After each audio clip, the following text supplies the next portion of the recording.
Halo teman-teman, bertemu lagi dengan saya Marina. Nah, hari ini saya mau bikin satu video kenalan dengan teman-teman karena udah banyak sekali yang subscribe, tapi ada banyak yang belum kenal dengan saya. Nah, perkenalkan nama saya Marina. Saya lahir dan besar di kota Solo. Ya, dari keluarga biasa, memang bisa datang ke Cina itu suatu anugerah bagi saya, suatu berkah bagi saya dari Tuhan. Dan kemudian memang mungkin jodohnya dengan suami saya. Kami bukan teman kuliah, bukan teman kerja, cuman kenal begitu aja. Ya, mungkin namanya juga jodoh ya. Kemudian kami menikah. Suami saya juga orang biasa, pekerja kantor biasa, sama-sama orang sederhana. Jadi kami benar-benar yang seperti kalian lihat, saya hidup sederhana. Tahun 2011 saya pertama kali datang di Guangzhou, dan waktu itu saya sudah 23 tahun ya teman-teman. Dan sudah lulus dari D3 bahasa Mandarin saya di Solo, di salah satu universitas, tapi cuman D3 karena nggak ada S1 jurusan bahasa Mandarin. Kemudian 2 tahun di sini saya memutuskan untuk menikah. Saya menikah dengan orang Cina. Kemudian lahirlah anak saya Owen yang pertama. Owen diasuh oleh mertua saya di Liangxi ya teman-teman. Kemudian lanjutin kuliah saya di Guangzhou. Saya tinggal bersama suami saya. Jadi selama tahun di sini, kemudian saya menikah, saya cuti dulu 1 tahun. Kemudian balik untuk meneruskan S1 saya. Nah, jadi kenapa saya datang ke Cina? Karena saya dapat beasiswa S1. Jadi setelah lulus D3, saya lanjutin lagi S1 saya di sini. Jadi ngulang dari semester pertama. Dan ya puji Tuhan dapat beasiswa sekolah gratis. Kemudian di semester kedua dapat uang saku dari sekolah. Saya lulus tahun 2016. Dan setelah lulus saya bekerja dulu. Jadi bekerja di sebuah perusahaan boneka sampai tahun 2017. Kemudian tahun 2017 saya mengajukan proposal buat mengajukan beasiswa di universitas yang sama di Guangzhou juga. Saya dapat beasiswa dari Confucius, jadi dapat beasiswa dari pemerintah Cina selama 2 tahun, jadi kuliah S2 selama 2 tahun dan dapat uang saku. Sekolah gratis, per bulan dapat uang saku. Nah, kebetulan tahun 2018 saya hamil teman-teman, hamil Neo, anak saya yang kedua. Jadi terpaksa saya belum bisa menyelesaikan S2 saya. Jadi sampai sekarang masih belum selesai. Doakan ya teman-teman biar S2 saya bisa selesai.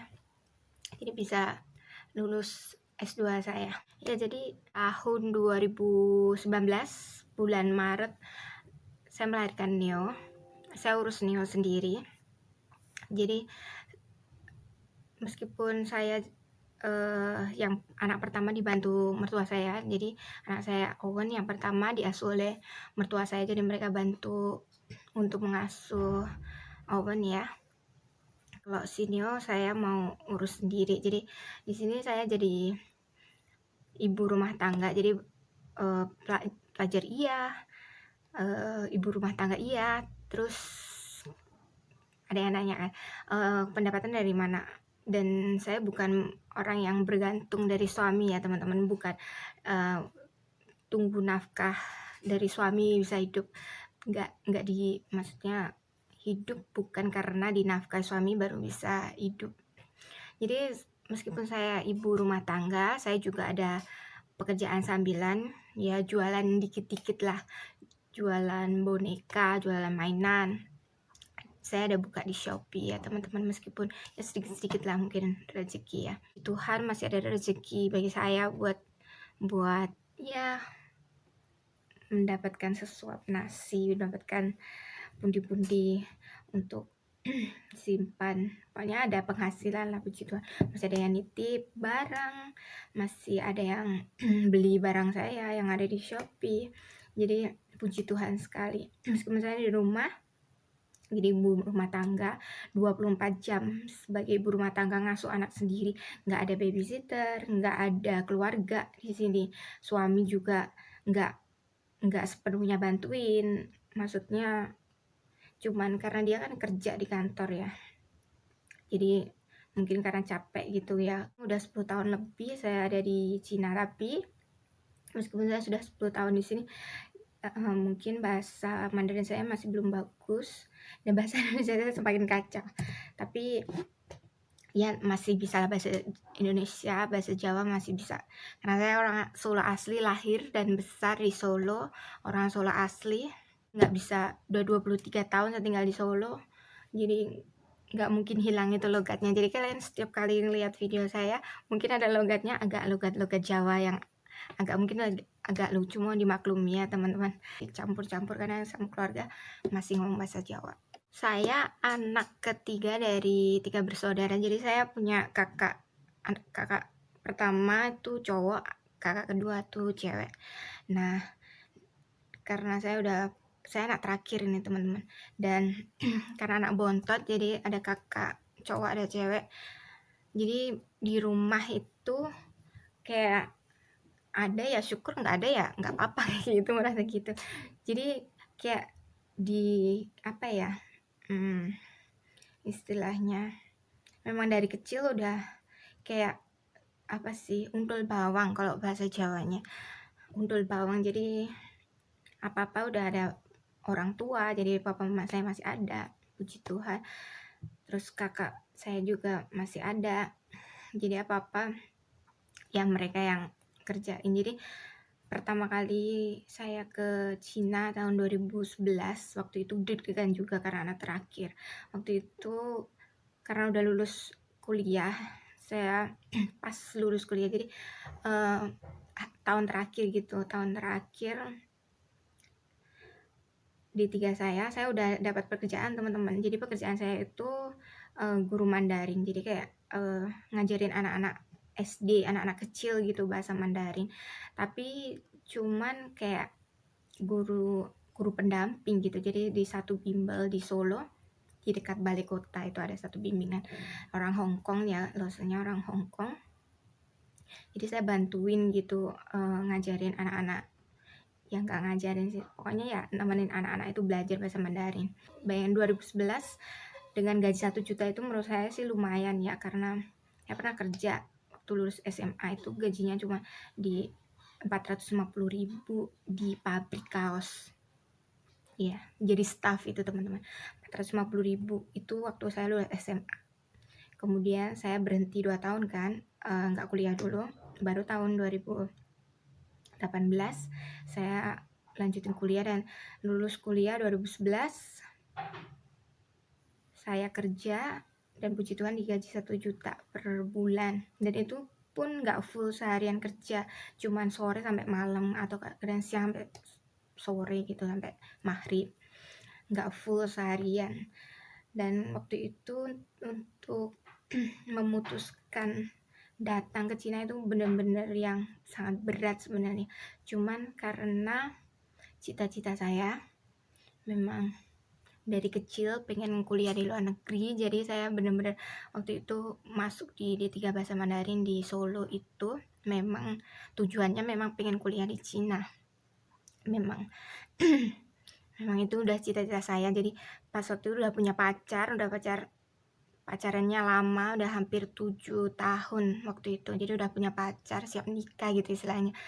Nunggu lulus aja, terus sudah ada pekerjaan, tapi saya tetap nekat untuk datang ke Cina.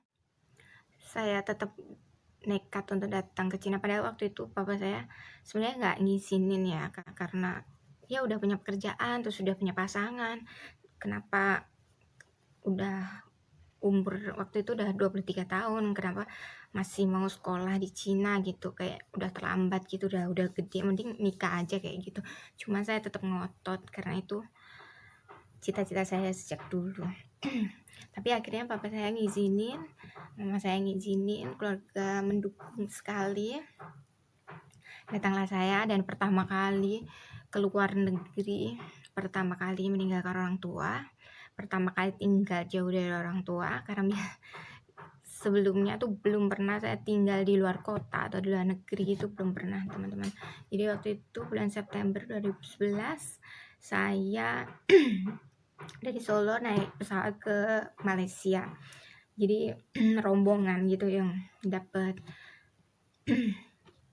dapat beasiswa itu semuanya dari Solo, bareng-bareng dari Solo ke Kuala Lumpur, dari Kuala Lumpur langsung ke Guangzhou.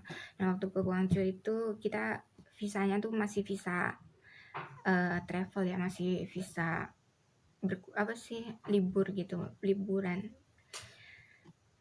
Dan setelah itu sama guru yang mendampingi kami yang rombongan dapat beasiswa itu diurusin lah, dan udah daftar sekolah baru bisa urus ke visa pelajar, student visa. Kemudian udah 2011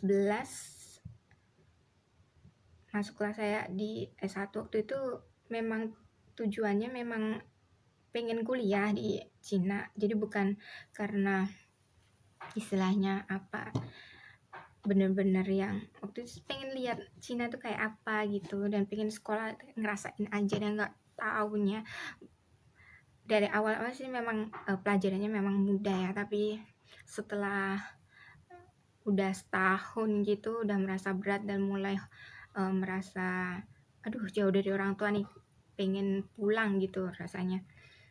Tapi ya dijalani sampai sekarang udah 10 tahun, dan puji Tuhan punya anak-anak yang sangat baik, anak-anak yang sangat penurut, 2 anak laki-laki saya, dan mungkin itu memang jalan dari Tuhan ya.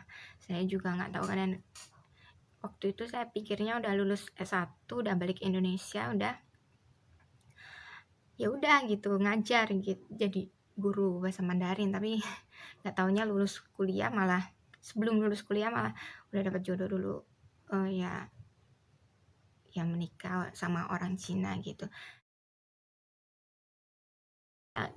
Suami saya belum belum ada, pernah masuk di video saya, cuman jarang-jarang dan masih belum. Nanti ya tunggu nanti kalau sudah banyak yang nonton, udah banyak yang ini, baru mungkin nanti saya kompromi dulu sama suami saya, mau nggak mau ini bikin konten bareng gitu. Oke, demikian perkenalan singkat saya, perjalanan saya dari awal, dari perkenalan siapa saya. Dan terima kasih sudah menonton video dari saya. Jangan lupa di like, di share, di komen, dan di subscribe ya. Sampai bertemu lagi di video-video saya selanjutnya. Bye-bye.